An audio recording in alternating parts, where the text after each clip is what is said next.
నేను 'తాజ్‌మహల్' లోపలికి ఏడ పోయినా, మనమందరం ఆడ నిలబడ్డాం. నేనక్కడ పోవడానికి ఒక పెద్ద కారణం గూడా ఉన్నది. అది భవిష్యత్ ప్రణాళికలో జరగబోయేటటువంటి ఒక గొప్ప రచన. యాస్ ఎ స్పిరిచ్యువల్ గురువుగా ఇప్పుడు పెద్దలేమంటారు మోటుగా ఒక మాట, "ఎనక నడిచైనా సూడాలే, వద్ద వండైనా సూడాలి" అంటారు కదా! ఎవరో చెప్పంగా విన్నాము. అది 'తేజో మహాలయ' ఒక శివాలయము. కథలు విన్నాము, వీడియోలు చూసాము, చదివాము. మీలాంటి ఫిలాసఫర్స్ చెప్పేటప్పుడు కూడా విన్నాను నేను చాలా సార్లు. ఎలాగో ఢిల్లీ వెళ్ళాం మనం.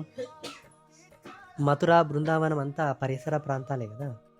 మా పిల్లలన్నారు, "తాజ్‌మహల్ గూడా ఒక బెస్ట్ విజిటింగ్ ప్లేస్ గదా! ఏడో వింతగల చేర్చారు గదా!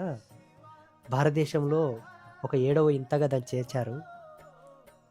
ఒక కొండనే మలిసి ఒక దేవాలయంగా మార్చినటువంటి కైలాస టెంపుల్‌ని గూడా చేర్చలేని మహానుభావులు